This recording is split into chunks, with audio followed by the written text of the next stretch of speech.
Noticentro 1, CMI. Buenas noches, bienvenidos a las noticias. Los siguientes son los 3 hechos más importantes de hoy en Colombia. Colombia, México y Brasil pidieron a Venezuela una verificación independiente de los resultados electorales. Luego de una conversación telefónica entre los mandatarios Lula da Silva de Brasil, López Obrador de México y el presidente Gustavo Petro de Colombia, los 3 gobiernos emitieron un comunicado en el que le piden al Consejo Nacional Electoral de Venezuela que publique todas las actas electorales del pasado domingo. Vamos a hablar más de esta noticia en nuestra emisión nacional a las 9 de la noche. Estados Unidos reconoce la victoria de Edmundo González y llamó a la realización de una transición pacífica en Venezuela.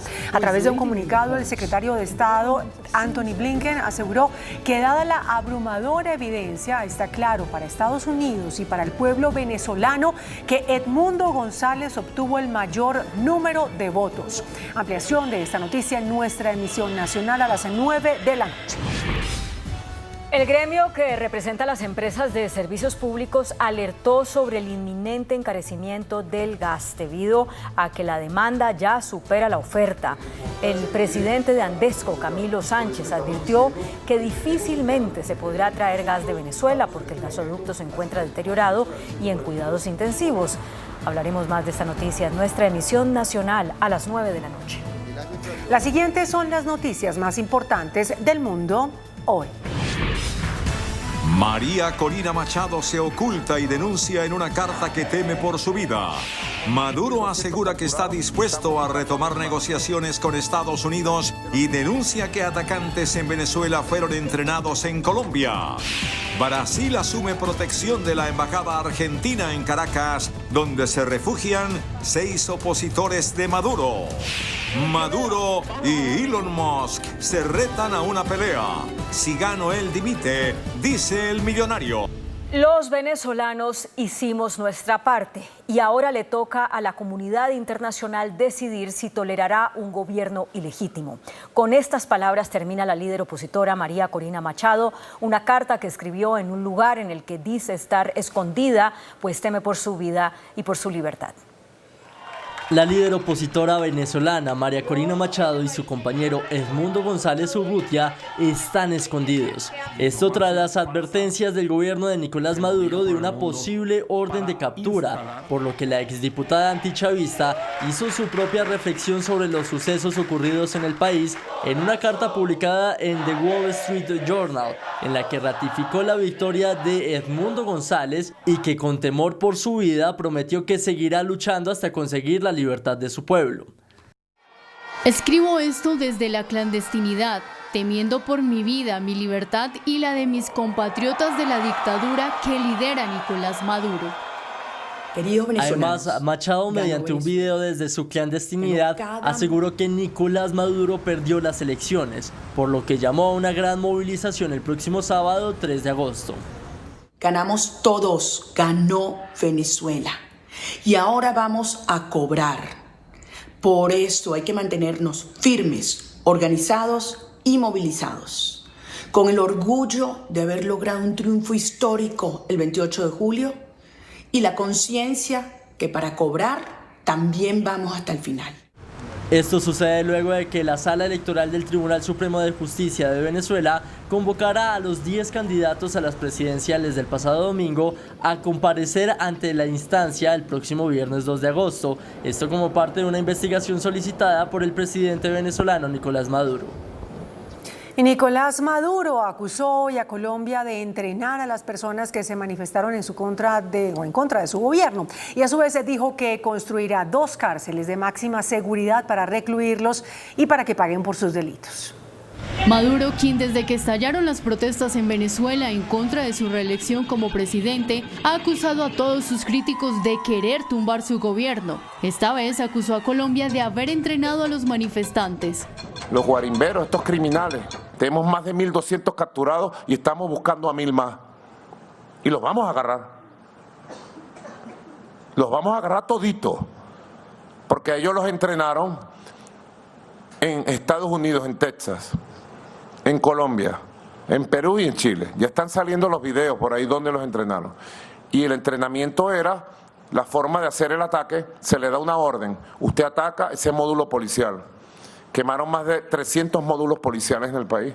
El mandatario aseguró que no perdonará a nadie y que está construyendo 2 cárceles de máxima seguridad para que paguen sus delitos. Y no va a haber perdón esta vez, se los digo, no va a haber perdón. Con mi corazón de hombre de paz y cristiano digo, esta vez no va a haber perdón.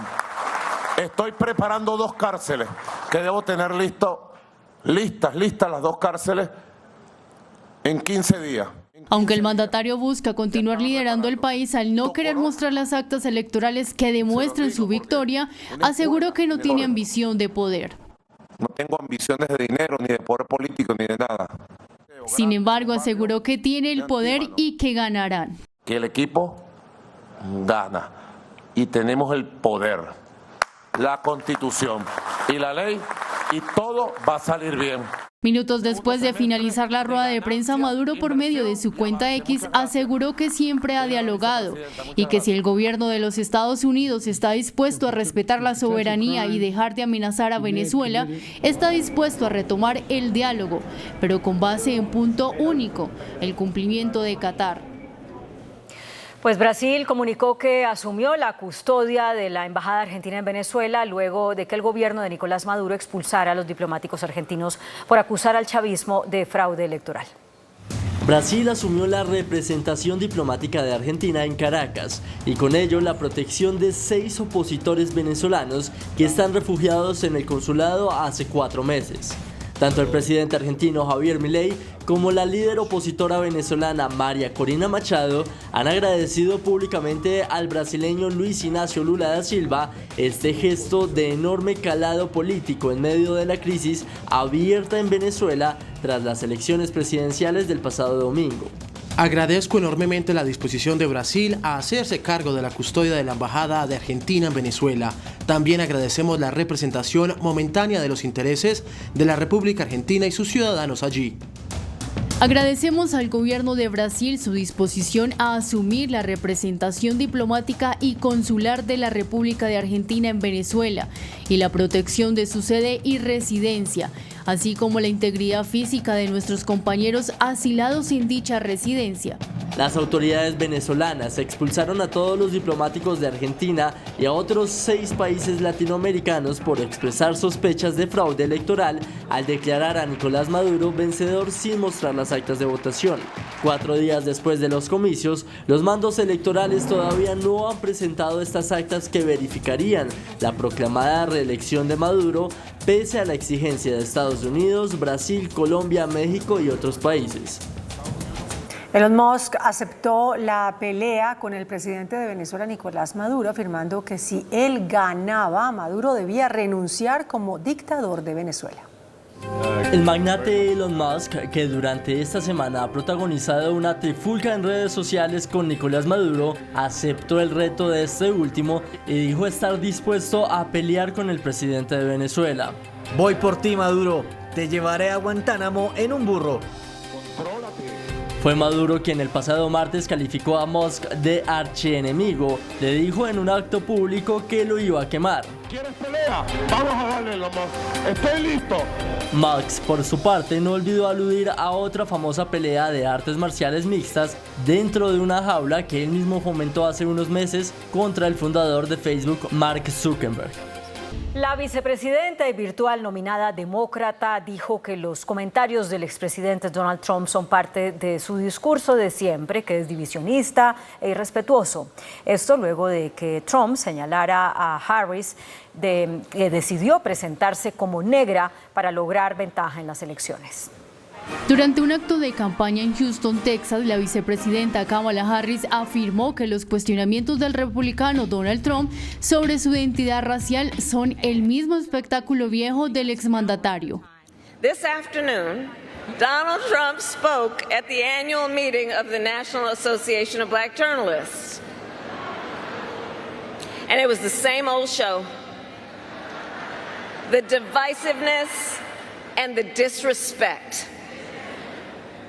And let me just say, the American people deserve better.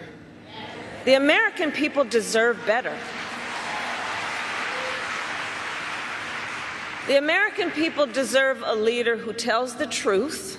Trump, quien fue invitado a la reunión de la Asociación Nacional de Periodistas Negros celebrada en Chicago, puso en duda que Harris fuera negra. She was always of Indian heritage, and she was only promoting Indian heritage. I didn't know she was black until a number of years ago when she happened to turn black, and now she wants to be known as black. So I don't know, is she Indian or is she black? Ante esta respuesta, los moderadores del evento respondieron en ese momento, aclarando que Harris siempre se ha identificado como afroamericana. Los gobiernos de Estados Unidos y Rusia llevaron a cabo el mayor intercambio de 26 presos desde la Guerra Fría procedentes de 7 países. Estados Unidos y Rusia han llevado a cabo, gracias a la mediación de Turquía, el mayor intercambio de presos desde los tiempos de la Guerra Fría, entre ellas 3 ciudadanos estadounidenses, así como militares y periodistas procedentes de 7 países, como el periodista norteamericano del diario Wall Street Journal, al opositor Vladimir Kara-Murza y al periodista español Pablo González. En este acuerdo estaba la liberación del opositor Alexei Navalny, quien falleció en una cárcel rusa. The deal that made this possible was a feat of diplomacy and friendship. Multiple countries helped get this done. They joined in difficult, complex negotiations at my request. Biden agregó que trabajaron mucho para liderar a estas personas. Trabajamos muchísimo en Estados Unidos para liberar a muchas personas en todo el mundo, pero no se trata solo de nosotros. Esto incluye también la liberación de prisioneros políticos rusos que luchan por la democracia, por los derechos humanos. Entre tanto, el Kremlin ordenó a los medios de comunicación rusos que resten importancia al intercambio de prisioneros con Estados Unidos. En otros temas, Europa se calienta al doble de la velocidad que lo hace el resto del mundo. Esto fue lo que aseguró la Organización Mundial de la Salud al presentar un nuevo informe en el que también dice que entre los años 2000 y 2019 hubo alrededor de 176.000 muertes por año en ese continente debido a enfermedades cuyos síntomas se exacerban por el calor. Este número de muertes es el 36% de las ocurridas en el mundo por el calor extremo. La OMS advirtió que esa cifra se disparará en los próximos años. En Irán, miles de personas despidieron al líder de Hamas asesinado en Teherán, Ismail Haniyeh. El funeral se inició con las oraciones a cargo del líder de la revolución islámica iraní, Ali Khamenei, donde miles de personas se dieron cita reclamando venganza. Entre tanto, altos funcionarios iraníes anunciaron una reunión con representantes de Líbano, Irak y Yemen para discutir posibles represalias contra Israel por este asesinato. En California, una empresa de yates de lujo creó una embarcación anti-mareos, pues asegura que es totalmente estable entre las olas del mar.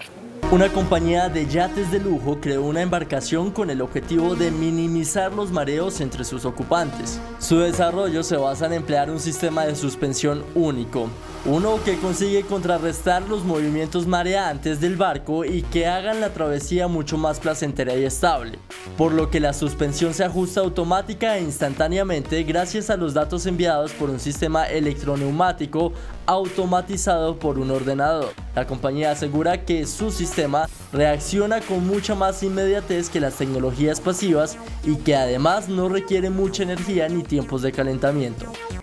Muy buenas noches. El presidente de la República dijo ayer en el lanzamiento del Instituto Colombiano del Petróleo y la Energía que las empresas hidroeléctricas ganan como si produjeran energía eléctrica cuando sus costos de producción son bajísimos con respecto al gas. Un negocio así es muy chévere.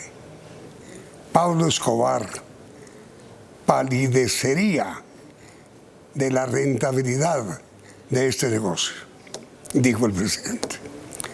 Nuestro invitado esta noche es el doctor Camilo Sánchez, presidente de la Asociación Nacional de Empresas de Servicios Públicos, Andesco. Esta institución produjo hoy una declaración de rechazo a la comparación que el presidente hizo de las empresas hidroeléctricas con el narcotráfico.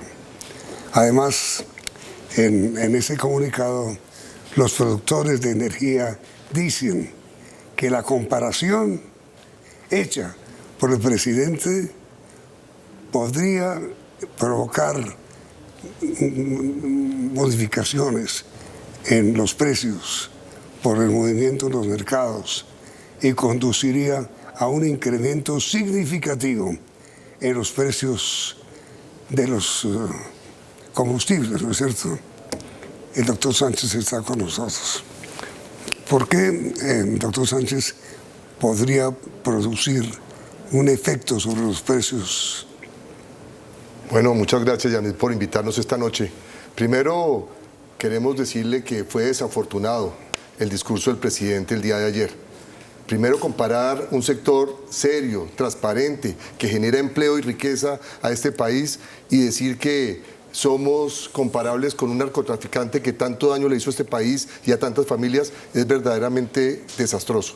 Creemos que es importante, si vamos a tener un diálogo, hablar transparentemente, abrir las compuertas para que este diálogo sea real y no simplemente un discurso donde simplemente lo que quiere es ganar tiempo, no sé para qué, porque realmente nosotros estamos ayudando al gobierno. Y nos preocupa, porque cuando el gobierno da en X, el presidente dice cualquier cosa, o en este caso específico, en un discurso como este, los mercados se mueven y estamos encareciendo el sector porque los mercados van a subir sus costos, el spread va a ser superior y esto va a ser repercutido en la tarifa a los usuarios. Más aún con el problema que tenemos con Venezuela, porque Colombia estaba diciendo que iba a traer gas importado de Venezuela y con la circunstancia del robo de las elecciones el día domingo, muy seguramente esto también va a tener otras repercusiones en Colombia. No, pero por partes, doctor Camilo.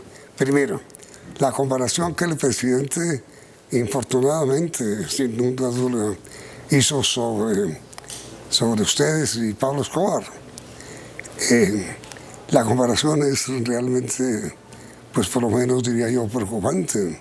Más que preocupante, me parece desafortunada y muy grave para el sector, porque acabamos de pasar el fenómeno del Niño y el presidente se le olvida que gracias a esas hidroeléctricas, a esas térmicas, no tuvimos un apagón. Y esto fue en beneficio de todos los colombianos. Igualmente nos preocupa porque nosotros lo que venimos haciendo es generar empleo y desarrollo en todo el país y nos está tratando como si fuéramos personas de tercera categoría que realmente no merecemos ese trato. Por eso le estamos diciendo que queremos el diálogo, que queremos trabajar y hoy por eso le contaba a usted, estuvo el ministro Cristo en nuestra junta directiva para hablar del diálogo, pero le pedimos que las formas son muy importantes, el tonito es muy importante y es muy importante que le diga al presidente de la República que hay que tener coherencia y respeto por un sector que le ha servido tanto al país. ¿Cuándo fue la reunión con el ministro? Hoy tuvimos un almuerzo con él, estuvimos hablando de todo lo que se viene en el Congreso de la República, de la importancia que tiene para la reactivación económica la energía y el gas en Colombia y que nosotros estamos, como siempre, dispuestos al diálogo y queremos actualizar, por ejemplo, la Ley 142, que es una de las leyes que se va a transitar en este semestre en el Congreso de Colombia. Pero antes de hablar de la Ley 142, ¿qué dijo el ministro con respecto a la desafortunada comparación del presidente? El ministro es el ministro de la política y él es muy político. Desafortunadamente, dijo que era desafortunado, pero que muy seguramente lo que él quiso decir fue otra cosa diferente. Pues es muy importante que se clarifique y lo más interesante, que tengamos claro que la técnica y el respeto debe ser lo que prime en cualquier negociación y en cualquier diálogo que se vaya a hacer en este gobierno. Pero el ministro, digamos, corrigió un poco la afirmación del presidente. Yo no me pongo a decir eso porque puede ser peligroso para el ministro. Yo creo que él no corrigió. Lo que hizo fue decirnos que él está dispuesto a seguir el diálogo, que él lo que quiere es que le bajemos la pugnacidad a los diálogos que se están teniendo, que hay muchas personas que están hablando más por ideología que por técnica y en eso estamos de acuerdo. Nosotros queremos trabajar y con el ministro le hemos dicho que nosotros estamos dispuestos a hacer todo lo necesario para avanzar. Fíjese, hoy acaba de nombrar el presidente un nuevo miembro de la CREC. hasta hoy, después de 2 años, tiene 4 miembros para tener quórum. Pero lo triste del paseo es que muy seguramente ya los han demandado algunos de estos y vamos a caer nuevamente en no tener quórum en la entidad que tiene la parte técnica y a través de la cual debemos trabajar cualquier tema que tenga que ver con precios y no con la ley. Pero mire, doctor Sánchez, dice usted, acaba de hacerlo, que el ministro Cristo habló de que lo que el presidente realmente quiso fue bajar el volumen a la pugnacidad. ¿A cuál pugnacidad? Pues es que en este momento los diálogos son muy complicados, porque cada vez que el presidente quiere decir una cosa, en cambio de buscar puntos de encuentro, lo que busca es dar situaciones que no tienen sentido. Habernos dicho que nosotros somos ni parecidos al señor que hizo tanto daño a este país, verdaderamente no tiene presentación. Pero como nosotros estamos trabajando por Colombia, lo que le dijimos al ministro Cristo es que queremos hacer mesas de diálogo técnicas, que dejemos esa pugnacidad y que lo que más requerimos en este momento es que la técnica esté por encima de la política y que se cumpla la Constitución para que no vayamos a dar bandazos y saltos al vacío. Pero a ver, el ministro habla de pugnacidad. Usted acaba de hablar de pugnacidad. ¿A qué pugnacidad se refiere? No, es que aquí como las cosas están tensas, pues muchas veces hay malas interpretaciones de las cosas. En este caso específico, pues no cabe ninguna mala interpretación. Él nos comparó con los narcotraficantes y con Pablo Escobar, que es el peor de todos. Así que nosotros lo que le estamos diciendo, por favor, presidente, nosotros estamos en este momento haciendo todo lo necesario para lograr que no vayamos a tener un apagón, que tengamos el mejor servicio en cada uno de los rincones del país y lo más interesante, que logremos a través de la técnica llegar a bajar las tarifas de la mejor forma, pero no es con discursos de esos disonantes y con propuestas que son antitécnicas, como decir que a través de una ley podemos bajar las tarifas. Eso no se puede hacer. La ley 142 hace 30 años funciona porque no se hizo esa clase de temas y aquí lo que estamos pidiendo, repetimos, es que la CREG sea nombrada porque es con la CREG que nosotros podemos bajar las tarifas, podemos mejorar los indicadores, los indexadores y ahí es donde verdaderamente empieza un diálogo productivo. Un diálogo cuando simplemente es una imposición, es eso, una imposición y se convierte en algo que no tiene futuro. Pero es que usted habla de varias cosas simultáneamente, doctor Sánchez. Usted dijo antes que las cosas están mal. ¿Por qué mal? Porque tenemos que mirar las cosas tal cual los tiempos y movimientos. Primero, tenemos mucha mayor demanda que oferta de energía y estamos preocupados porque un tema tan importante como la colectora, que es traer la energía eólica y solar de La Guajira para que podamos tener esa cantidad de energía que se requiere, se demora 2 años después de que quede en firme la licencia ambiental. Hoy no la tenemos. En los medios de comunicación se ha hablado que está ya lista, pero tenía muchos errores. No ha estado lista. Hasta que quede lista son 100 semanas para que pueda entrar la energía de La Guajira, eólica y solar. Segundo, si vamos a traer gas, por ejemplo, importado de Venezuela, con las circunstancias políticas actuales es imposible. Pero adicionalmente queda claro que para traer la primera molécula de Venezuela nos demoramos mínimo 1 año si empezáramos hoy, que no podemos hacerlo porque tienen unas circunstancias de bloqueos en Venezuela y Colombia no podría hacer esa negociación con ese país. Pero ustedes formalmente, ¿qué hicieron o qué dijeron frente a la afirmación del presidente de la República sobre la comparación que hizo con Pablo Escobar?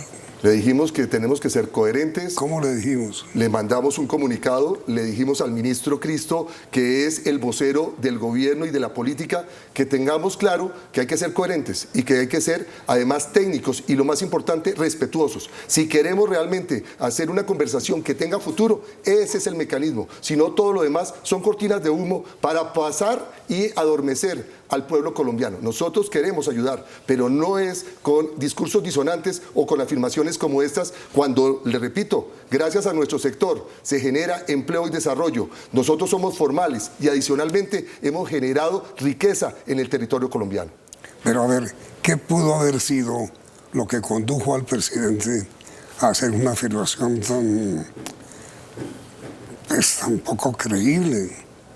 Pues según lo que creemos es que el presidente cree que se puede hacer políticamente bajar las tarifas a las malas. No, pues es que, perdón, Es que son dos cosas distintas. No, es que en el discurso él adicionalmente empezó a decir que él durante los 2 años no había podido bajar las tarifas, cosa que tampoco es cierta, porque ya hemos llegado a acuerdos donde se hizo la primera reajuste bajando las tarifas del 4,5% y donde también se ha hecho en los últimos meses, en el último mes, la disminución del 4% y el 4,4% de aire y de afinia en la costa. Pero lo que le estamos diciendo nosotros es que hagamos las cosas serias. ¿Cómo se puede hacer? Hoy, la opción tarifaria, el presidente se convirtió y comprometió a entregarla. Son 5 billones de pesos. No puede entregar la totalidad porque solamente los estratos 1, 2 y 3 van a tener 2,8 billones. Queda un remanente. Ese remanente lo puede utilizar para pagar las pérdidas en la costa y en el país. Y eso haría que rápidamente pudiéramos bajar entre un 15 y un 23% las tarifas. Y eso sería una solución que se tiene que tramitar a través de la CREC,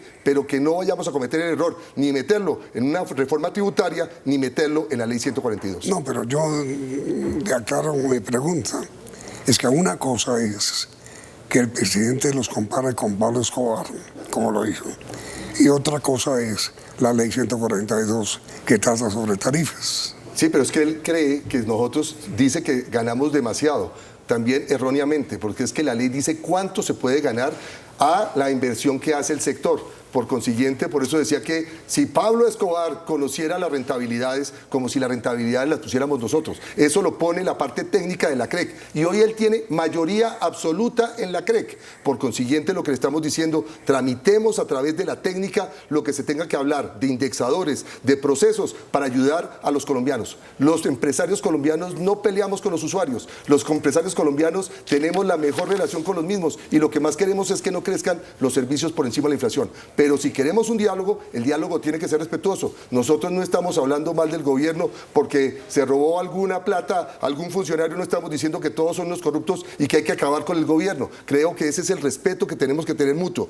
Tenemos que poner los puntos sobre las IES, trabajar técnicamente y ser respetuosos y respetar a un sector que le ha servido a Colombia y que le está ayudando para que la reactivación económica se dé en Colombia y el país.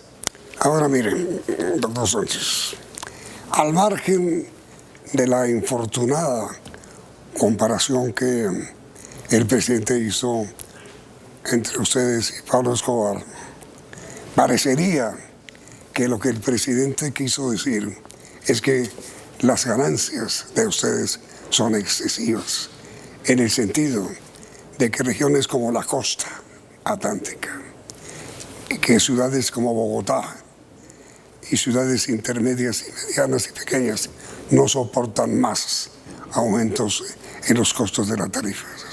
Pero queda claro que le estamos diciendo que es a través de la CREC que él maneja y que tiene mayorías donde se puede buscar las alternativas para lograr las soluciones. Igualmente lo que le estamos diciendo es que hay los recursos, ya él se comprometió en entregarnos los recursos de la opción tarifaria, que son 5 billones de pesos, que solamente va a poder utilizar 2,8 para la costa, que el remanente lo utilice para pagar las pérdidas y con eso vamos a bajar las tarifas de manera seria, técnica, sin poner en riesgo un sector que ha sido impecable en los últimos 30 años. Pero perdón, la CREC fue completada en la integración de sus miembros hasta hoy. No la completó, hasta hoy nombró 4 de los 6, eso para tener quórum. Pero ya tiene quórum.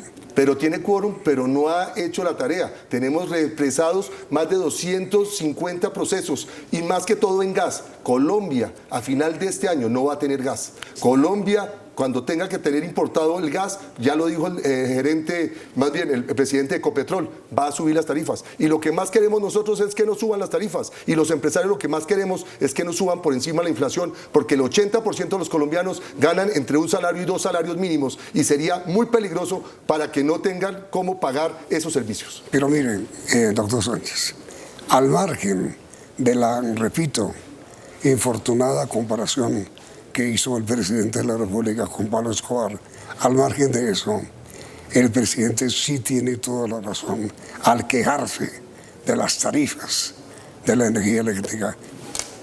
A quejarse, evidentemente, mire, usted sabe la situación que está viviendo la costa atlántica. Claro. Usted conoce la situación que está viviendo el pueblo colombiano con respecto a las tarifas de energía. Luego tiene toda la razón, con todo respeto, doctor Sánchez, el presidente de la República. No, porque él tiene en sus manos cómo solucionar el tema. Es más, ya se comprometió en dar los recursos y con esos recursos que se comprometió está la solución para bajar de manera expedita esas facturación. Primero, repito, como la opción tarifaria va a ayudar a los estratos 1, 2 y 3 de la costa, son 2.8 billones de pesos. El ministro de Hacienda, en la reunión que tuvimos de reactivación con el Consejo Gremial, nos mostró la cifra que requiere para el año siguiente en las pérdidas. Es 1 billón de pesos. Si pone lo que estamos haciendo en la opción tarifaria, más lo que tiene que ver con estas pérdidas, tendríamos la fórmula mágica rápida y técnica para bajar sin poner en riesgo la suficiencia financiera de las empresas y sin acabar un sector que ha funcionado 30 años y que ha impedido tener un apagón. Hoy Colombia no tuvo apagón porque el sector eléctrico y térmico de este país funcionó. Y hoy lo que le estamos diciendo, abramos los ojos, presidente, tiene las mayorías en la CREC, hágalo técnico, trabaje como lo han hecho los demás gobiernos y ahí es donde se toman las decisiones y con los recursos que ya se comprometió,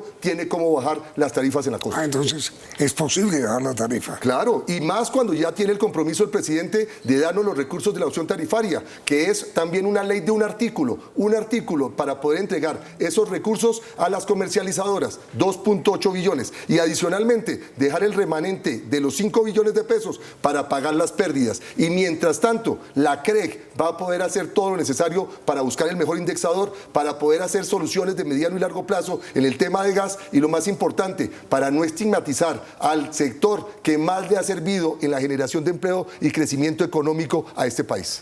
¿Y qué vamos a hacer, doctor Sánchez, con el problema del gas?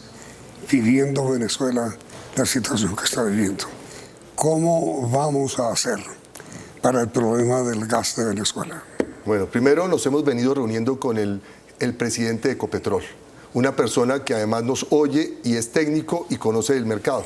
Y lo que estamos diciendo es que hay que aprovechar las ventajas comparativas que tiene Colombia. Hay que reconocer que el presidente se equivocó cuando decidió que la transición energética en Colombia era sin gas y que no teníamos que seguir perforando para tener petróleo y gas. Tenemos que ser autosuficientes, tenemos que tener esa autonomía que nos ha servido en los últimos 30 años y en eso estamos con el gobierno. Tiene que seguir haciendo todo lo que tiene offshore de gas, que es muy importante, que está al frente de Santa Marta. Ahí vamos a tener la alternativa. La oportunidad de traer gas de Venezuela va a ser muy lejana por todo lo que se ha vivido en las elecciones y que muy seguramente Estados Unidos le va a poner sanciones muy superiores a ese proceso. Tenemos que buscar esas alternativas. Igualmente, hacer campañas para que el consumo sea efectivo. Le quiero recordar, en la costa están consumiendo, la fórmula es fácil, P por Q.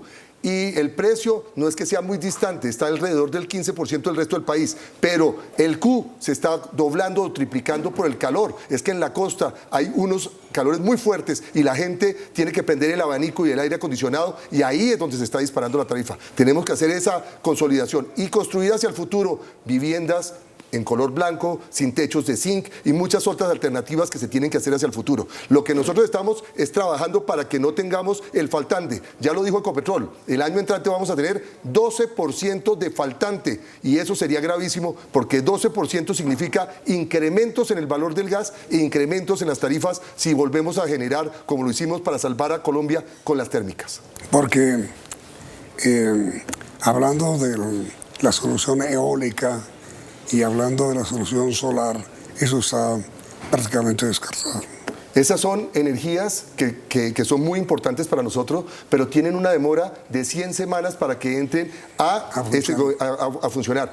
Tenemos las empresas, están los recursos, necesitamos la licencia ambiental en firme, que quede ya para que pueda empezar la empresa de energía de Bogotá a traerlo. Tenemos la inversión, tenemos que ser serios en este proceso porque se están llevando los recursos del país a otras partes, porque no hay seguridad jurídica. Por eso nosotros estamos muy comprometidos en que queremos el diálogo, que hacemos los canales, que hemos estado con la doctora Laura Sarabia, que estamos con el ministro de Minas y Energía, con la ministra de Vivienda y con el ministro del Interior para trabajar en equipo, pero con respeto, con técnica y con lo más importante, lo que es señorío. Aquí nosotros no podemos irrespetar los sectores y tenemos que agradecer cada vez que hacemos las cosas bien. Cuando nos equivocamos. Nosotros no queremos que suban las tarifas y haremos todo lo necesario para poder tener el mejor precio disponible a todos los hogares colombianos. Para que no siga aumentando el precio de la energía en Colombia como está aumentando, ¿qué hay que hacer? Aumentar la oferta.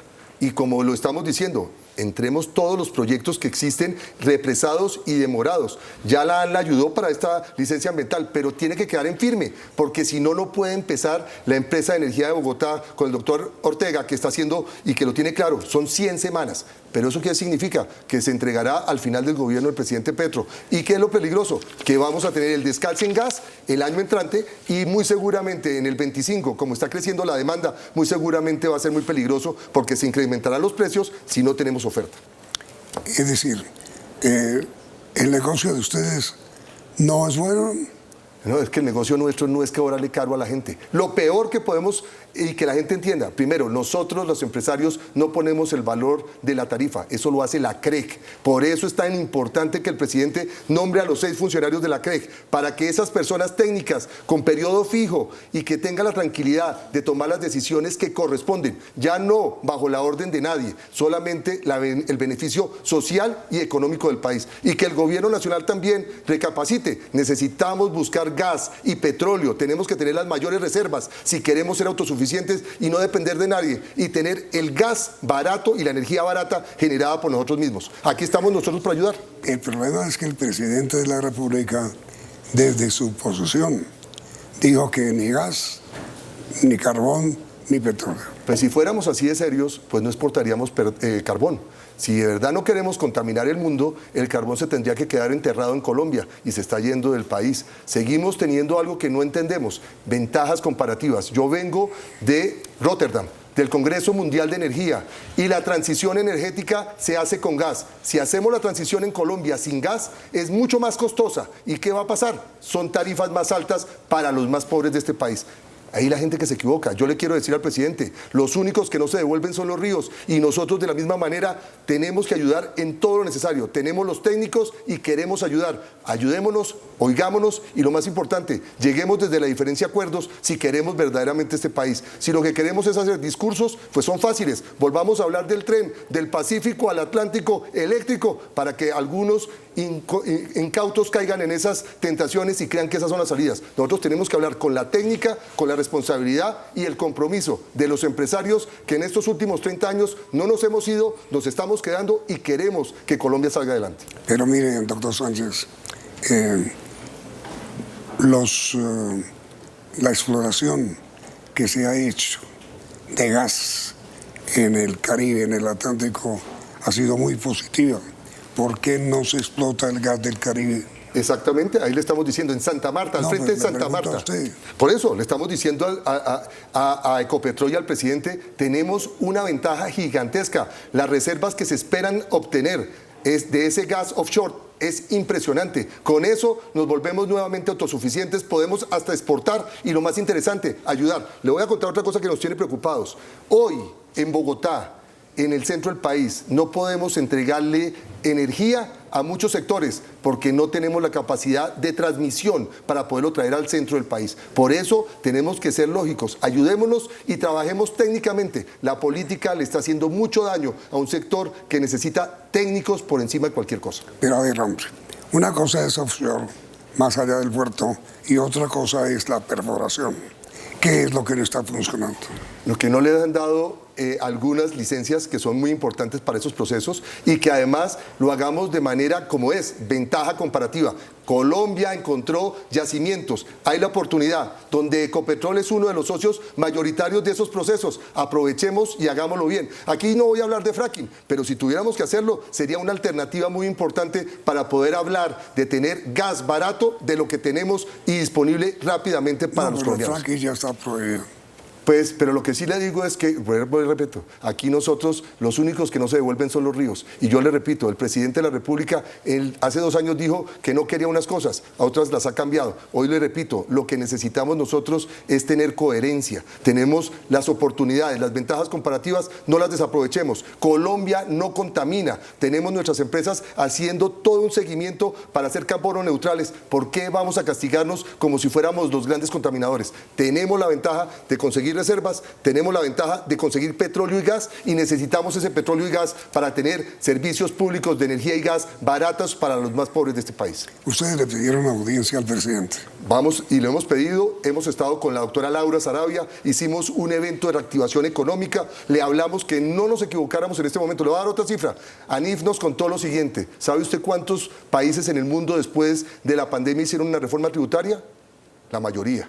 ¿Cuántos han hecho 2 reformas tributarias después de la pandemia? 2. Y uno de esos es Colombia. ¿Y cuál va a ser el más loco de todos los países de hacer otra reforma tributaria supuestamente para reactivar la economía? Colombia, que está presentando otra nueva reforma. Por consiguiente, lo que estamos diciendo, queremos ayudar, hemos puesto el respaldo, hemos puesto los impuestos, pagamos los impuestos, queremos ayudar, oigámonos y sentemos en la mesa para poder avanzar.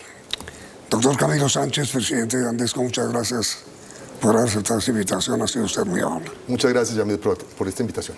Y a ustedes, televidentes, gracias por la sintonía y nuestra invitación para que ustedes continúen aquí, en serio. Colombia, México y Brasil piden verificación en Venezuela. Presidentes Petro, López Obrador y Lula piden al Consejo Electoral venezolano todas las actas. Estados Unidos dice que Maduro sufrió abrumadora derrota en elecciones en Venezuela.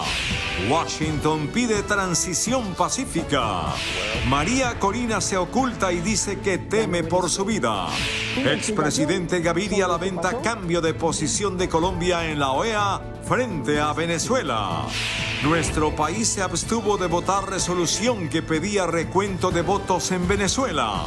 Petro y María Corina cruzan mensajes. 500 militares más para el Cauca. Docentes se quedan sin salud. Iniciamos nuestra segunda hora de noticias. A través de una videoconferencia, los presidentes de Colombia, Gustavo Petro, de Brasil, Luis Ignacio Lula da Silva, y de México, Andrés Manuel López Obrador, hablaron de la crítica situación política de Venezuela e hicieron un llamado al gobierno de Nicolás Maduro para que sean revelados los resultados completos de las actas de votación. A través de un comunicado conjunto, los presidentes Gustavo Petro, Andrés Manuel López y Luis Ignacio Lula manifestaron su preocupación sobre la situación en Venezuela. Seguimos con mucha atención el proceso de escrutinio de los votos y hacemos un llamado a las autoridades electorales de Venezuela para que avancen de forma expedita y den a conocer públicamente los datos desglosados por mesa de votación. Los presidentes agregaron que las controversias deben ser dirimidas por la vía institucional. Sea esta la oportunidad para expresar nuevamente nuestro absoluto respeto por la soberanía de la voluntad del pueblo de Venezuela. Reiteramos nuestra disposición para apoyar los esfuerzos de diálogo y búsqueda de acuerdos que beneficien al pueblo venezolano. Los presidentes ratificaron su compromiso para trabajar conjuntamente para llegar a una solución pacífica. Estados Unidos aseguró que el candidato opositor Edmundo González es el claro ganador de las elecciones en Venezuela. El secretario de Estado Anthony Blinken advirtió que hay evidencia abrumadora de la derrota de Maduro y pidió una transición pacífica. Por medio de un comunicado emitido por el secretario de Estado de Estados Unidos, Anthony Blinken, aseguró que su país considera a Edmundo González Urrutia como presidente electo de Venezuela. Dada la abrumadora evidencia, está claro para los Estados Unidos, y lo que es más importante para el pueblo venezolano, que Edmundo González Urrutia ganó la mayor cantidad de votos en Venezuela el 28 de julio en las elecciones presidenciales. Blinken agregó que el país rechaza las acusaciones infundadas de Maduro contra los líderes de la oposición y las amenazas de arrestarlos, las cuales son un intento antidemocrático de reprimir la participación política y retener el poder, y que es hora de que comiencen las discusiones sobre una transición respetuosa. Ahora es el momento de que las partes venezolanas comiencen las discusiones sobre una transición respetuosa y pacífica, de acuerdo con la ley electoral venezolana y los deseos del pueblo venezolano. Apoyamos plenamente el proceso de restablecimiento de las normas democráticas en Venezuela y estamos dispuestos a considerar formas de reforzarlo conjuntamente con nuestros socios internacionales. Maduro, por medio de su cuenta X antes de este anuncio, aseguró que siempre está dispuesto a dialogar, siempre y cuando el gobierno de los Estados Unidos esté dispuesto a respetar la soberanía y dejar las amenazas a Venezuela. Está presto a retomar el diálogo, pero con base en un punto único: el cumplimiento de Qatar. La líder opositora de Venezuela, María Corina Machado, comunicó que ella y su equipo permanecerán escondidos por seguridad. Dijo que teme por su vida. La líder opositora venezolana María Corina Machado y su compañero Edmundo González Urrutia están bajo clandestinidad tras una orden de captura emitida por el gobierno de Nicolás Maduro. En una carta publicada en el Wall Street Journal, la líder antichavista ratificó el anuncio que teme por su vida y prometió que seguirá luchando hasta conseguir la libertad del pueblo. Escribo esto desde la clandestinidad, temiendo por mi vida, mi libertad y la de mis compatriotas de la dictadura que lidera Nicolás Maduro.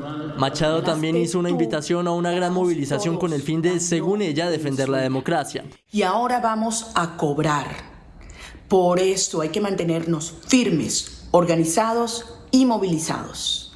Con el orgullo de haber logrado un triunfo histórico el 28 de julio y la conciencia que para cobrar también vamos hasta el final. Por su parte, la Sala Electoral del Tribunal Supremo de Justicia de Venezuela convocó a los 10 candidatos a las presidenciales del pasado domingo a comparecer ante la instancia el próximo viernes. El expresidente César Gaviria lamentó que Colombia haya cambiado su posición sobre las elecciones en Venezuela al haberse abstenido de votar la resolución de la OEA que exigía el reconteo de votos. Este es el comunicado de lamento por la abstención que tuvo el gobierno de Colombia en la votación en la OEA de una resolución para pedir conteo de votos en Venezuela. Una investigación sobre lo que pasó. El exsecretario general de esa organización multilateral manifestó que lamenta que el gobierno de Colombia haya cambiado de posición en el tema de las elecciones de Venezuela. Su voto en la OEA significa que abandonó la solicitud de reconteo para ahora aceptar que el resultado de la elección lo va a definir el Tribunal Supremo de Justicia. Dice que ese Tribunal Supremo no tiene la capacidad para sustituir un reconteo verificado internacionalmente como el del Centro Carter. El expresidente Juan Manuel Santos y Premio Nobel de Paz también lamentó lo hecho por Colombia en la sesión extraordinaria de la OEA. El voto de Colombia en la OEA es una vergüenza. Y el presidente Gustavo Petro y la líder de la oposición venezolana María Corina Machado cruzaron mensajes a través de sus redes sociales. El presidente Petro respondió a las conclusiones de María Corina Machado tras la intervención de Colombia en la OEA. No es un gobierno extranjero el que debe decidir quién es el presidente de Venezuela. Es a los venezolanos a quienes corresponde llegar a un acuerdo político para que cese la violencia en su país. Mensaje que recibió una contundente respuesta por parte de María Corina Machado. Así es, señor presidente Petro, y el pueblo de Venezuela ya decidió. Hoy esto lo sabemos todos los venezolanos y el mundo entero, y puede constatarse acta de votación por acta de votación. El gobierno de Colombia ha reiterado su compromiso con la defensa de la democracia y seguridad en Venezuela. Con materiales que pueden... En otras noticias, las disidencias al mando de Iván Mordisco anunciaron un cese el fuego unilateral en Cali durante la realización de la cumbre ambiental COP16.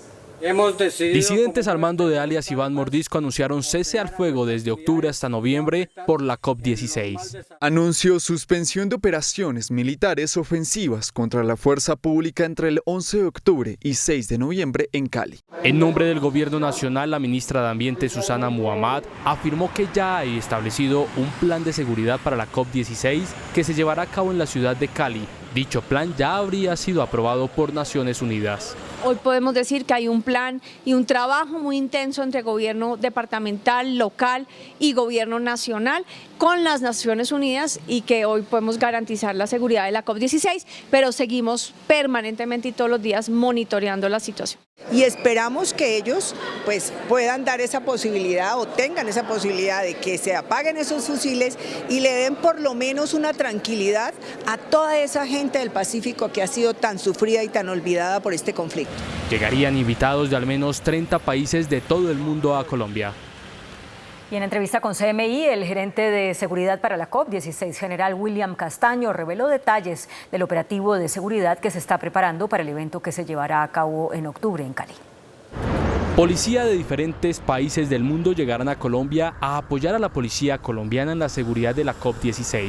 Ya tenemos contactos con Ameripol, con Interpol, con Europol, con el mismo CLASIP y digamos que activamos un canal de comunicación a través del SIENA que lo maneja nuestra Dirección de Inteligencia. Se reforzará la seguridad en la ciudad de Cali con hombres enviados desde el centro del país. Vamos a llevar 4.000 hombres y mujeres de las diferentes especialidades de la Policía Nacional. se llevará a cabo el denominado Plan Candado ordenado por el presidente de la República, Gustavo Petro. Encerrar los 8 ingresos principales a la ciudad de Cali. Allí vamos a establecer unos puestos de control 24 horas del día. Habrá apoyo militar y de la Fuerza Aérea. Otros 500 militares fueron enviados al departamento del Cauca para reforzar la seguridad en municipios como El Plateado y Argelia. Según las autoridades, ya son 83 los guerrilleros sometidos a la justicia en esa región del país. Otros 500 militares llegaron al departamento del Cauca a reforzar la seguridad y a intentar recuperar el control, específicamente en zona rural de Argelia y en su casco urbano. En este lugar sigue haciendo presencia disidencias FARC. Estos 512 soldados que nos acompañan hoy dejaron a sus familias, pero que valorosamente están aquí por una oportunidad de trabajo, una oportunidad de vocación y ponerle aquí a disposición todas las capacidades de la Tercera Brigada. Los militares serán divididos por diferentes municipios. Van hombres gaula, de inteligencia militar y otros dedicados a operaciones especiales. En su trabajo tienen objetivos específicos, cabecillas del Estado Mayor Central que harían presencia en esta región del país. Por aire han incrementado los controles y los bombardeos mediante los aviones Kafir. Estaciones de policía fueron reforzadas con más uniformados. El ministro del Interior, Juan Fernando Cristo, aseguró que el gobierno no tiene en sus planes modificar la Constitución en temas como la reelección o los periodos presidenciales y de Congreso. Durante su participación en el Congreso de ANATO que se realiza en Cartagena, el ministro del Interior, Juan Fernando Cristo, hizo un llamado a los diferentes sectores del país a bajarle el tono a las agresiones que hay en el debate político. El primer propósito que debemos tener como sociedad hoy y que tiene el gobierno nacional es bajarle el tono a la confrontación y a la agresión en el debate público. Insistió en un acuerdo nacional y dejó claro que en el país hay que preservar la institucionalidad. Que debemos avanzar en un acuerdo en el que señalemos con toda claridad que el calendario electoral no se toca, que los periodos presidenciales y de Congreso no se tocan, que la prohibición de la reelección en Colombia es una figura que le conviene al país por esa alternancia democrática y que vamos a tener dentro de la institucionalidad unas elecciones en el 2026. Finalmente, el jefe de esa cartera aseguró que los alcaldes y gobernadores se han convertido en limosneros del gobierno nacional y agregó que es necesaria la autonomía regional. 27 años después de la masacre paramilitar en el corregimiento del Aro, en Ituango, Antioquia, el presidente Petro escuchará a las víctimas y les entregará los títulos de 600 hectáreas de tierra a 52 familiares y víctimas de esa masacre. Fue un 25 del mes de octubre 1997, el corregimiento de El Aro sufrió la triste y mala suerte. Llegaron los paramilitares asesinando a gente inocente. En medio de majestuosas montañas multicolores y a lomo de mula atravesando el nudo de Paramillo se llega al corregimiento del Aro. Aquí, el 25 de octubre de 1997, un grupo de paramilitares de las autodefensas de Córdoba y Urabá, al mando de Carlos Castaño y Salvatore Mancuso, apoyados por el bloque minero de Cucobanoy, con la complicidad de las fuerzas militares y las autoridades civiles de entonces, tuvieron un festín de muerte durante cerca de 8 días. Ese día 25 se desató la violencia sin tregua. Nosotros desde por la mañana nos avisaron como Ituango, que rezáramos mucho, pues le decían a las mujeres, las llamaron, que aquí había teléfono así pues, que rezaran mucho, que gente tenían para acá, como que presentían que algo iba a pasar. Y si ya de parte de tarde empezaron a entrar un sábado. Y empezaron a... llegamos echando candela, mejor dicho. Don Albeiro aún recuerda ese día de muerte y terror. Los hombres que han pagado como que estaban bebiendo, los hicieron poner para casito donde viene ese muchacho con la mula.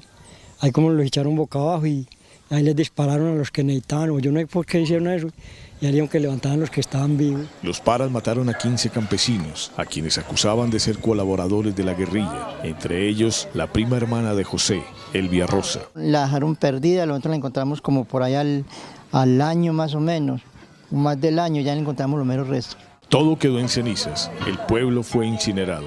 Ese día se cuenta hoy a través de canciones. La Corte Interamericana de Derechos Humanos condenó al Estado colombiano por aquella vil masacre perpetuada aquí en el corregimiento del Aro. Mañana viernes, con la presencia del presidente Petro, se hará la segunda entrega de títulos a las víctimas de esta cruenta masacre. Serán 52 familias que recibirán sus títulos de propiedad por más de 600 hectáreas. Ellos me decían, pero ¿y las escrituras? Es que la resolución es las escrituras.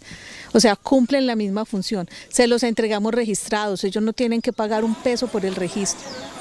El Aro, 27 años después, aún nos recuerda una época en que las masacres paramilitares se convirtieron en un arma de terror, de despojo y control social contra las poblaciones campesinas más vulnerables de Colombia. En El Aro, Holman Maldonado, William Parra, Noticentro 1, CMI. La ministra de Justicia, Ángela María Buitrago, advirtió que los paramilitares desmovilizados que se sometieron a la Ley de Justicia y Paz, pero que incumplieron con sus compromisos, no podrían ser readmitidos en esa justicia transicional. En medio de una discusión sobre el proyecto de cierre de la Ley de Justicia y Paz promovido por Antonio José Correa del partido de la U, la ministra de Justicia, Ángela María Buitrago, advirtió en la Comisión Segunda del Senado que no se tienen estadísticas reales de los desmovilizados. Quienes hayan incumplido no podrían ser readmitidos en esa justicia transicional y que los terceros responsables no se deben quedar por fuera. En este caso en particular, los terceros siempre se quedan por fuera de la historia y son los fundamentales. La ministra advirtió sobre la falta de fiscales y jueces en esa justicia. La capacidad en el sentido numérico y funcional no ha sido adecuada para Justicia y Paz. Hay gente muy capaz en el sentido funcional, pero yo creo que la Unidad de Justicia y Paz necesitaba muchísimos más fiscales y necesitaba muchísimos más jueces. Incluso tenemos 10.000 desmovilizados que están esperando sentencia. Este proyecto de cierre de la Ley de Justicia y Paz busca dictar disposiciones para la reincorporación de miembros de grupos armados organizados ilegales que contribuyan a la consecución de la paz. Se agrava la atención en salud a los docentes. Los hospitales anunciaron la suspensión de servicios en algunas regiones por falta de contratos con el Fondo del Magisterio. Hospitales de algunas regiones del país suspendieron los servicios para docentes por incumplimientos del FOMAC, así lo afirmó la Asociación de Hospitales de Colombia. Hay una alerta en varios departamentos teniendo en cuenta, uno, que no se han generado la legalización de los contratos por parte de FOMAC. Existe algunos acuerdos precontractuales en algunos departamentos, más no en todos. Por otro lado, la mayor preocupación y lo que generó la alerta fue que la semana pasada empezaron a generarse devoluciones de todas las facturas presentadas por los hospitales con el argumento de ausencia de contratos. Con varias instituciones hay deudas desde mayo. Los servicios que se iniciaron a partir del 1 de mayo, ninguno de los servicios ha sido cancelado por FOMAC a la red pública hospitalaria, pero sí a prestadores privados y a operadores logísticos. Eso llevó a que en Antioquia específicamente, a partir de hoy, los docentes no cuentan con servicios ambulatorios y solamente se están prestando lo que son servicios de urgencia y población vulnerable. En departamentos como Santander y Córdoba, el FOMAC no ha contratado aún con hospitales públicos. El ministro de Salud, Guillermo Alfonso Jaramillo, aseguró que la reforma a la salud es necesaria para obtener recursos y poder pagar entonces la deuda con las clínicas y hospitales. En Pasto se realizó el Gran Foro Nacional para el Cambio de la Salud, escenario en el que el ministro Guillermo Jaramillo justificó la necesidad de aprobar la reforma a la salud como una oportunidad para superar el déficit de clínicas y hospitales. Si no logramos sacar la reforma, el problema es que en la reforma es claro cómo vamos a lograr el déficit que existe hoy, que golpea las clínicas y los hospitales públicos y privados. ¿Cómo hacemos entonces para que a través de la reforma entienda y quede claro que autorizan al gobierno a conseguir créditos y a conseguir recursos adicionales para poder pagar esas deudas? Según el ministro, la reforma permitirá acceder a créditos para pagar las deudas generadas, así como ejecutar un trabajo directo con los departamentos. Los sindicatos convocaron marchas para el próximo 7 de agosto en apoyo al gobierno del presidente Gustavo Petro y a las reformas que llevará a cabo el Congreso. Se cumplirán 2 años del gobierno del presidente Gustavo Petro. Los sindicatos convocan marchas como apoyo y envían un mensaje al Congreso. Entramos en la recta final de este gobierno y esperamos que las reformas sociales que van al Congreso de la República, que hacen falta, por ejemplo, 3 debates a la reforma laboral, forman parte de los cambios que todavía Colombia reclama. También están de acuerdo con una reactivación económica inmediata debido al aumento del desempleo. Nosotros coincidimos con el sector empresarial en pedirle al Banco de la República que debe continuar y debe de alguna manera aumentar esa reducción en las tasas de inflación de tal suerte que la economía mejore. El Pacto Histórico y otras organizaciones se unirán a la marcha. En Barranquilla serán demolidas 27 torres de apartamentos, ya que están ubicadas en una zona de alto riesgo de deslizamiento. La acción popular fue radicada en el Juzgado Cuarto Administrativo en el año 2006, cuando por el fuerte invierno las casas caían como naipes en esa zona de deslizamientos en el suroccidente de Barranquilla. En primera instancia, en 2019, el fallo negó la reubicación y demolición, pero hoy el tribunal revocó esa decisión y protege los derechos colectivos de las 400 familias que residen en las 27 torres. Se ordena la demolición por implosión de las colinas campestres 1 y 2 previo estudio. Las familias deberán ser reubicadas, pero primero tendrán que recibir subsidios de arriendo mientras se concreta un proyecto de vivienda. Sacar a toda la gente, evacuar a la gente. Segundo, con tiempo, pues un mes para eso. Segundo, darles un subsidio de arrendamiento. Tercero, le da 2 meses para comenzar los diseños de una nueva obra, o sea, 27 nuevas torres en otro sitio diferente. Compramos con esa ilusión de tener una vivienda propia, porque yo primera vez que tenía una vivienda propia. Lo adquirimos y bueno, felices de que estábamos en un sector bueno. 2 años tiene el distrito para cumplir el cronograma. Las Colinas Campestres es un proyecto de vivienda de interés social que a final de la década del 90 promovió la alcaldía de Barranquilla. Un informe internacional concluyó que la inteligencia artificial reemplazaría un 38% de los empleos en Latinoamérica. El Banco Mundial y la Organización Internacional del Trabajo presentaron un informe en el que se estima que cerca de 87.8 millones de empleados se verían en riesgo debido a los avances de la inteligencia artificial. Además, de estos se tienen en cuenta un 5% de los trabajos que podrían automatizarse por completo. De acuerdo con las instituciones, este sistema tecnológico afectaría principalmente el mercado laboral de Brasil con 37%, equivalente a 37 millones de personas, Colombia en un 35%, es decir, unos 8.24 millones de empleos, y México con un 35% que representa un total de 20.48 millones de empleos. Los avances en este tipo de tecnología no necesariamente son negativos, pues se estima que por lo menos un 8% y hasta un 14% de los empleos mejoren su productividad sin la intervención de la inteligencia artificial. Los gobernadores del país radicaron un paquete de proyectos de ley con el que buscan que el gobierno central transfiera más recursos a las regiones por concepto de regalías y del Sistema General de Participaciones.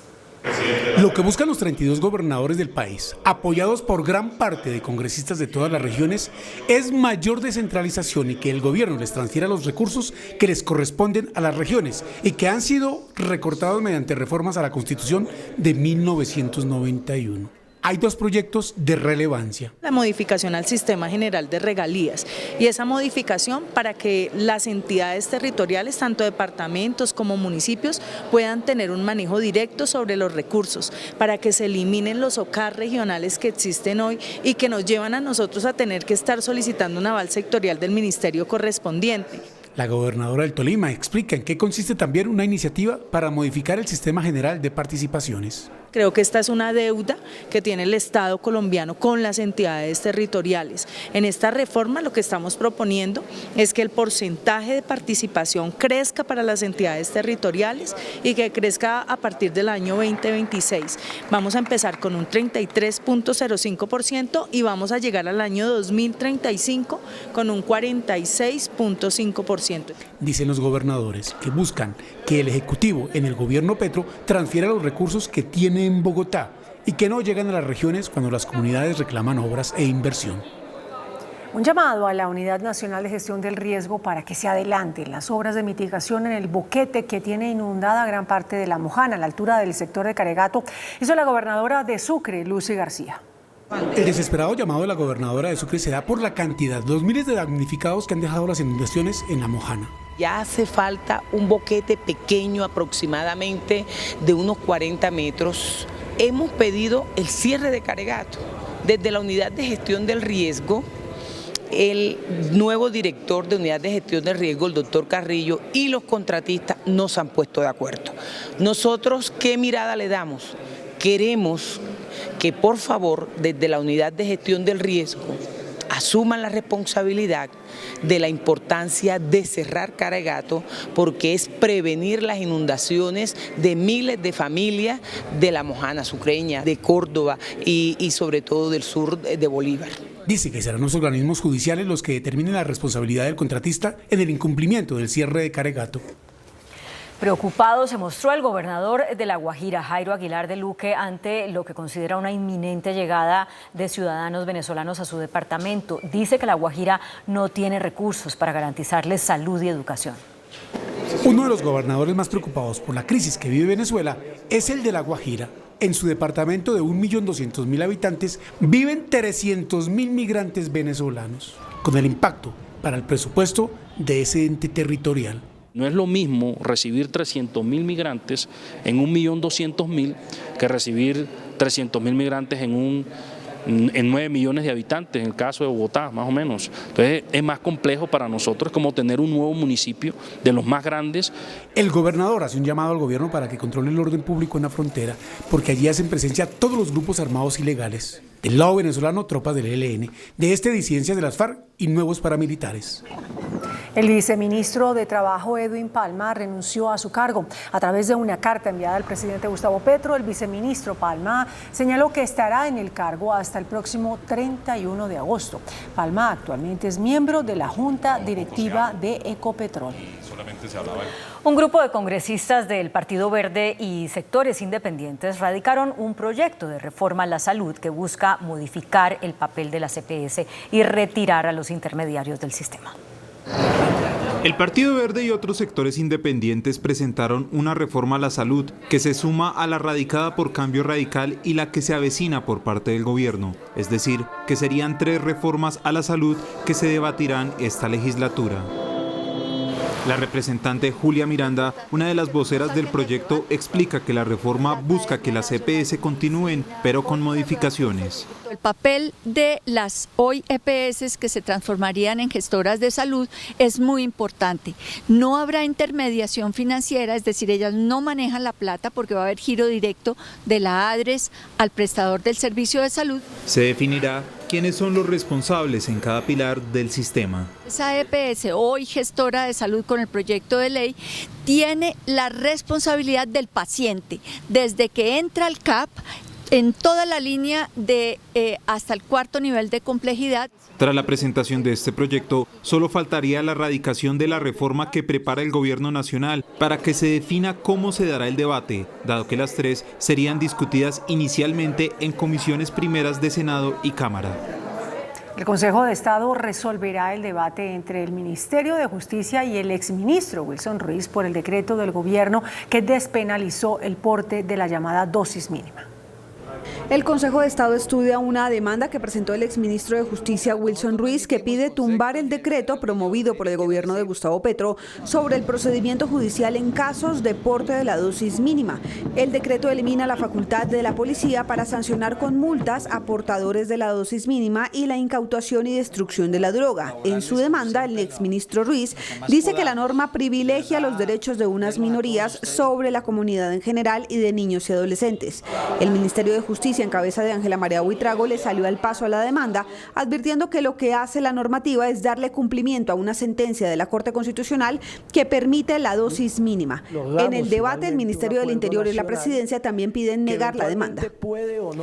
Fue levantado el bloqueo que mantenían comunidades indígenas y afro en la vía que comunica Cali con Buenaventura. Tras una larga jornada de diálogo con delegados del gobierno nacional, las comunidades indígenas y afro procedentes del Alto Naya y del norte del Cauca, que mantenían bloqueada la vía que de Cali conduce a Buenaventura, levantaron el bloqueo en las últimas horas. Estábamos solicitando al gobierno nacional muchas necesidades insatisfechas que hoy tiene la cuenca del río Naya y 5 regiones que tenemos las mismas necesidades. El gobierno nacional, a través de la delegación enviada, logró dar solución a 7 de los 8 acuerdos que exigían las comunidades para desbloquear esta vía, por la que se moviliza la mayor parte del comercio internacional del país. Tienen problemas con el PAE, problemas de educación, problemas de puestos de salud que no funcionan. Entre los requerimientos que exigen estas comunidades se encuentran también la reapertura de diálogos con el Estado Mayor Central, la autorización de minería artesanal en sus territorios, el acceso a tierras y proyectos productivos y la legalización del Naya como vía de transporte. La Procuraduría pidió explicaciones a RTBC sobre el alto costo del concierto La Esperanza realizado en la Plaza de Bolívar el pasado 5 de julio. La Procuraduría le pidió información al sistema de medios públicos sobre las razones y las necesidades que llevaron a la realización del concierto de La Esperanza el pasado 5 de julio y que tuvo un costo de más de 2.000 millones de pesos en su contrato. Para la Procuraduría, esta cifra preocupa, teniendo en cuenta el plan de austeridad del gasto decretado por el gobierno. La Procuraduría también indaga y pregunta a RTBC por qué razón adelantó el contrato de forma directa, teniendo en cuenta que el monto no era inferior a 300 salarios mínimos mensuales. Después de que la empresa Metro confirmara a Noticentro 1 CMI el retraso en la construcción del viaducto del metro, el alcalde Carlos Fernando Galán y el presidente Gustavo Petro protagonizaron un nuevo cruce de opiniones a través de las redes sociales. A través de su cuenta de X, el presidente Petro reaccionó a la noticia del retraso del 40% en las obras del viaducto del metro, contada en primicia por este noticiero. Si no se hubiera saboteado el proyecto metro subterráneo, hace años Bogotá lo estaría usando. El sectarismo político sacrificó el interés general de Bogotá. Por la misma vía, el alcalde Galán salió en defensa del proyecto más importante en la historia de la capital del país. Presidente, este metro no es una propuesta, no es una idea, es una realidad y se está construyendo. Es imposible saber cuándo hubiera entrado en operación un metro que no tenía ingeniería de detalle, ni tampoco tuvo financiación garantizada, ni licitación para sacarlo adelante. La molestia del alcalde Galán fue tanta que hizo una visita a toda la obra, publicó esta foto en un tramo de Kennedy y publicó estos videos de un sobrevuelo que realizó. Después, por su cuenta de X, le respondió de esta forma a un ciudadano que criticó el retraso en el viaducto. Aquí va su par de pilotes. Por cierto, son 75 columnas porque pilotes van 2.350. La próxima semana la empresa Metro actualizará el porcentaje de avance de toda la obra a corte del 31 de julio. Desde el Consejo de Bogotá denunciaron que el 63% de las cámaras de videovigilancia de Transmilenio no están funcionando. La alcaldía respondió. De las 164 cámaras que pertenecen a la Secretaría Distrital de Seguridad, 104 no funcionan, es decir, el 63% del total del equipamiento. Es muy preocupante porque, por ejemplo, Bogotá, como vamos, ha insistido que uno de los factores que inciden que la gente no use el transporte público es la inseguridad.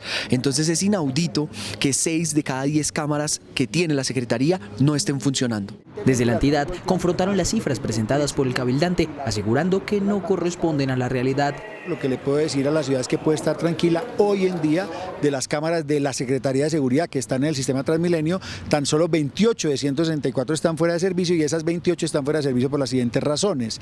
12 porque fueron desmontadas de una estación de Transmilenio en la calle 26 que fue eliminada por cuenta de las obras del metro, 11 por vandalismo, 9 de ellas en la estación Ricaurte han sido vandalizadas. En el mes de julio fueron capturadas 153 personas por cometer delitos en el sistema de Transmilenio.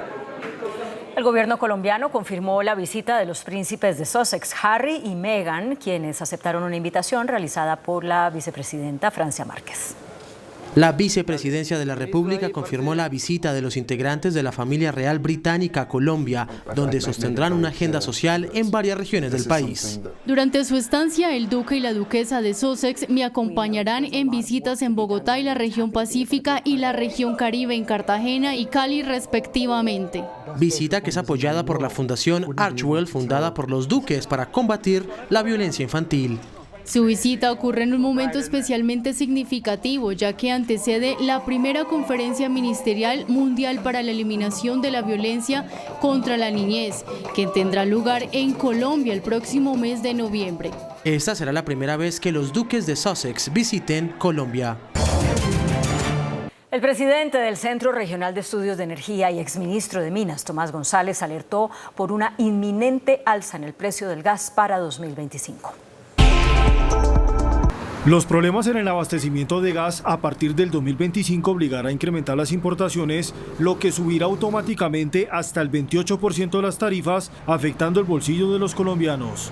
Así lo señala el Centro Regional de Estudios de Energía, al manifestar que los costos para una empresa operadora podrían subir hasta en un 60%. El hueco empezaría con una cantidad pequeña el próximo año y iría subiendo más o menos hasta alcanzar como un 30%.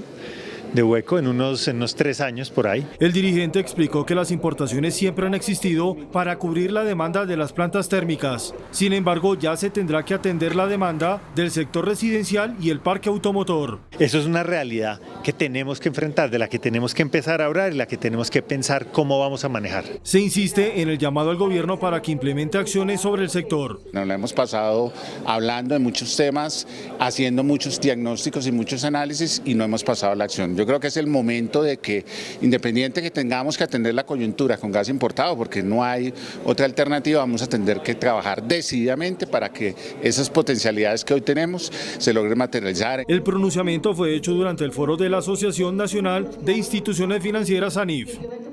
Andesco, el gremio que representa a las empresas de servicios públicos, afirmó que el gas que se esperaba importar desde Venezuela no alcanzará a llegar a tiempo para suplir la creciente demanda en el país. El presidente de Andesco, Camilo Sánchez, quien estuvo en el programa Pregunta Yamid, alertó sobre las dificultades que tendrá Colombia para traer gas desde Venezuela como lo tenía planeado el gobierno. Después de las elecciones y ese robo que sucedió en Venezuela, pues las sanciones van a ser muy poderosas en los próximos días. Por consiguiente, ese gas que se estaba especulando se iba a traer, no va a llegar. Adicionalmente les cuento, ese gas, si se pudiera traer hoy, y tuviéramos el tubo funcionando, se demoraría un año en que llegara realmente el proceso a Colombia. El dirigente teme un inminente encarecimiento del gas por la creciente demanda del combustible. El año entrante vamos a tener un descalce del 12% en el tema de gas y eso es muy preocupante porque el gas sí que implica incrementos en la tarifa y más si nos tocara volver a generar a través de térmicas. El vocero de las empresas de servicios públicos le envió este mensaje al gobierno para afrontar la situación. Que el gobierno nombre a los 6 funcionarios de la CREC, porque ahí es donde se van a tomar las decisiones del indexador, de todo lo que tiene que ver con la parte tecnológica para poder bajar las tarifas. El presidente de la Asociación Colombiana del Petróleo, Frank Pearl, presentó un plan de acción al gobierno para evitar una crisis energética en Colombia. A su turno, el gremio hizo una serie de recomendaciones para superar la crisis de petróleo y gas que finalmente resultará afectando la autosuficiencia del país. Hoy Colombia tiene un potencial de 27.000 millones de barriles en el territorio que resolvería los problemas de autosuficiencia en el mediano y largo plazo. Tenemos una ventana de tiempo muy estrecha en el caso del gas y un poquitico más amplia, pero no mucho más amplia en el caso del petróleo. Entonces hay que actuar ya. Estas propuestas y otras que vengan y otras ideas que tiene el gobierno, hay que hacer esto ya. Entre las recomendaciones de la asociación está resolver los conflictos sociales, que ha crecido 25% en el último año, agilidad a los trámites ambientales y disminuir la carga de impuestos. Tener señales de estabilidad. ¿Estabilidad qué? Estabilidad fiscal. Esta industria no aguanta más impuestos. Para la agremiación se debe reactivar una industria que fiscalmente sigue siendo clave para el gobierno. Con la menor producción del sector, el déficit fiscal aumentaría más de 40 billones de pesos. Lo cual le generaría a las finanzas públicas un hueco bastante importante. Se insiste en una mesa de alto nivel con el gobierno para reanimar el sector. Un incidente de desacato abrió el Tribunal de Cundinamarca contra el presidente Gustavo Petro por no dar celeridad a los nombramientos en propiedad en la Comisión Reguladora de Gas. En estas 6 páginas, el Tribunal Administrativo de Cundinamarca abrió un incidente de desacato en contra del presidente de la República, Gustavo Petro, por incumplir la orden que le habría dado este órgano de conformar la Comisión de Regulación de Energía y Gas, CREG. Según el documento, no se cumplió la orden de integrar la CREG con 6 expertos en asuntos energéticos de dedicación exclusiva, nombrados por un periodo de 4 años.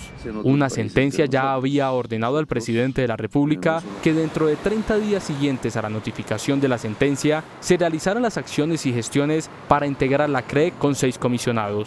La solicitud indicaba que no debía nombrar a los que ya estaban designados en el encargo, sino que debía nombrar en propiedad a quienes él determinara. El mandatario tiene 2 días para rendir un informe de cumplimiento del fallo.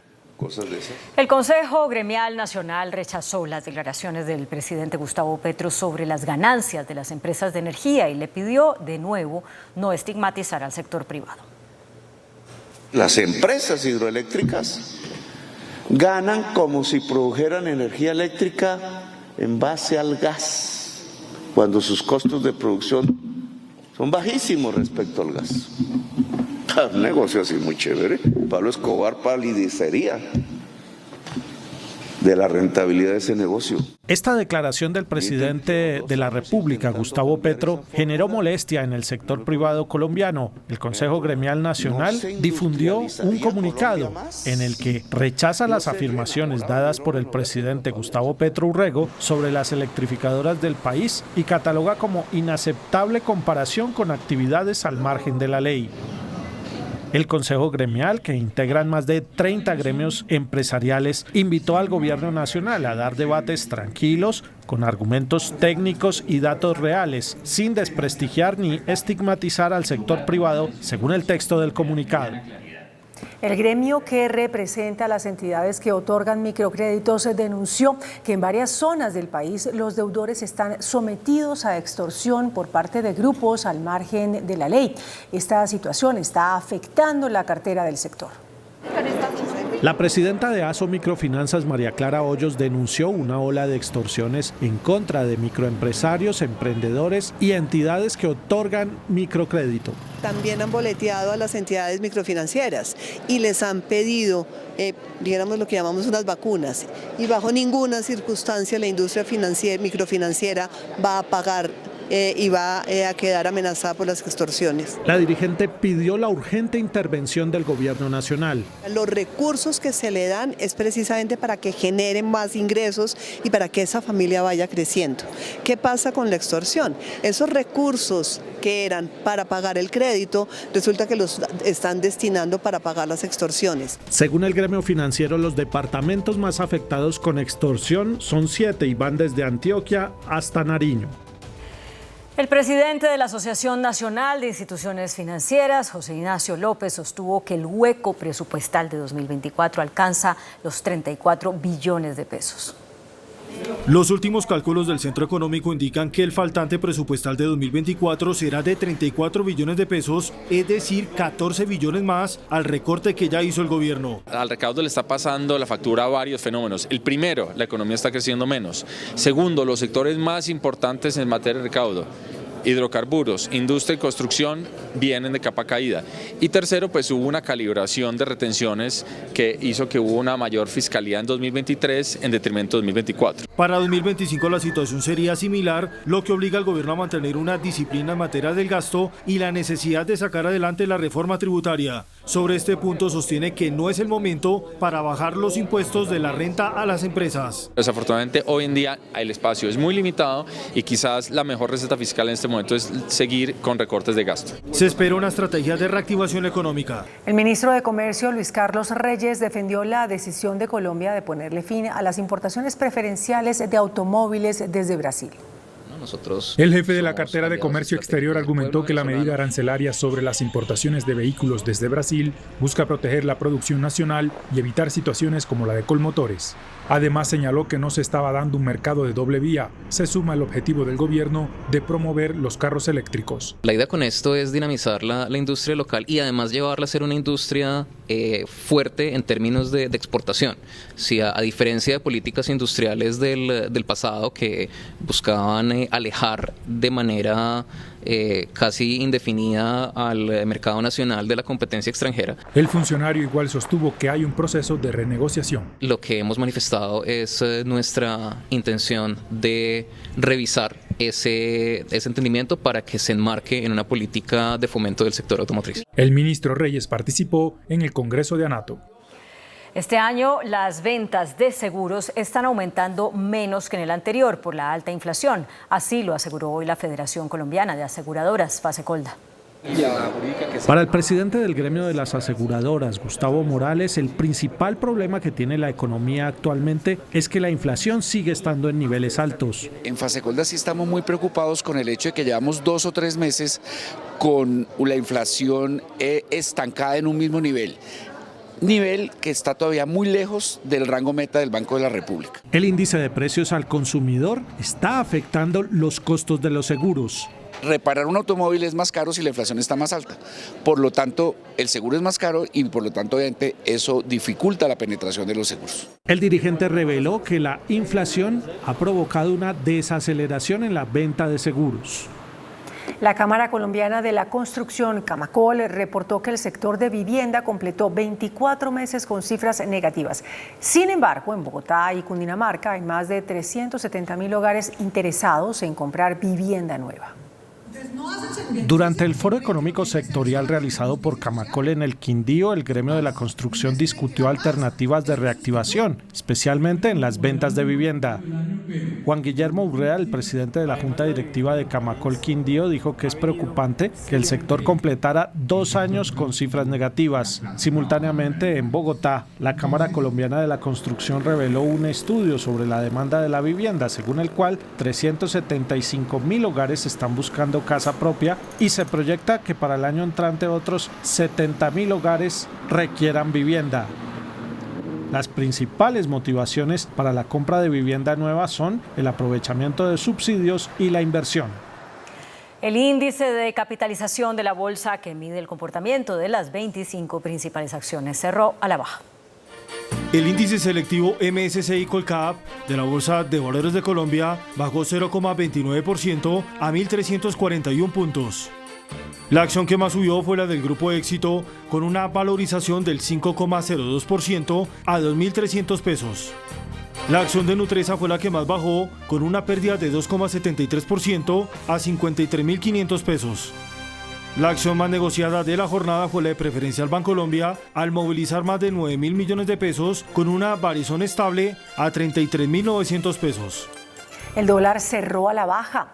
Indicadores económicos en Noticentro 1. La tasa representativa del mercado que regirá para mañana viernes será de 4.057 pesos con 14 centavos. Los profesionales de cambio compran la divisa en promedio entre 1.870 pesos y la venden entre 1.920 pesos. Un euro cuesta 4.367 pesos con 70 centavos. La libra de café en Nueva York se cotizó a $2 con 27 centavos. El azúcar se transó en 18,56 centavos de dólar la libra. El barril de petróleo WTI se cotizó en $76 con 92 centavos. La referencia Brent para Colombia se cotizó en $80 con 4 centavos. Una acción de Ecopetrol cuesta 2.120 pesos. Hasta aquí Noticentro 1 CMI.